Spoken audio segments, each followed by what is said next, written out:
Ростекээс зарах тухай бичиг 6 сарын 1-нд ирсэн байдаг юм а. Гэтэл Оросын засгийн газрын шийдвэр Ростекийн удирдах зөвлөл болохоор хяналтынхаа орооны шийдвэрийг 6 сарын 2-нд гаргасан байдаг.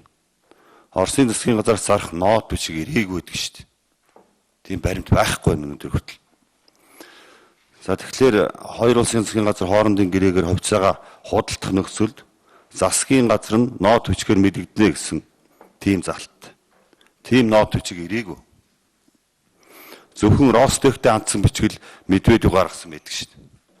Тэгэхээр одоо энэ дээр ерөнхий сайд дасан сайхан байлгыг хариулт өгнө.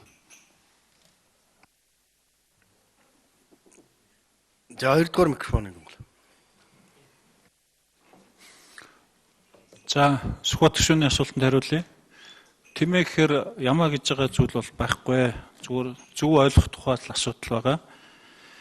Оросын холбооны улсын 49% холбоотой, Оросын холбооны улсын засгийн газартай холбоотой, Надзирательны советтой холбоотой, Ростектэй холбоотой хизээ энэ бичгнүүд нь яаж дугаарлагдсан гэдэг асуултыг би бол хариулж чадахгүй.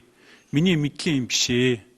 Тийм учраас би таны асуултанд хариулах боломж байхгүй байна.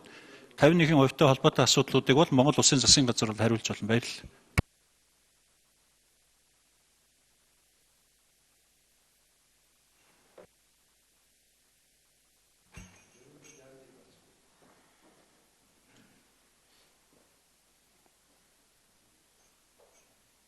За Сүхбат гишүүний микрофон.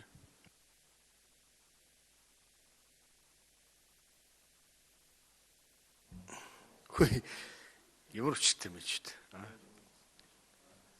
Тодруулах.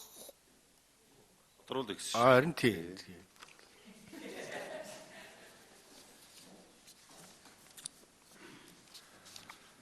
Тэгэхээр Монголынхаа ард түмний баялагийг Монгол төрийнхөө одоо дархлааг алдсан юм шиг харагдаад байгаа юм л да. Чон боронор гэдэг юм болсон. 6 сарын 28-нд ягаад юм нэгдлээ. Тэгэхээр энэ ховын компанид Оросын холбооны улсын засгийн газрын одоо зөвшөөрөл ирээг байхад энийг хийчихэд. Хоёр ховын компанитай одоо энэ арилжааг хийчихэд одоо юу яриад байгаа. Тэгээ одоо би Монголынхаа ард түмэд авч өгсөн баатар мэтэр ингээ яриад байдаг. Яагаад өнөөдөр засгийн газрын тэргүү хүн энэ бүх энэ процессыг мэдэхгүй байна гэж. Мэдчих шнэ ч. Ярил л тань нэг.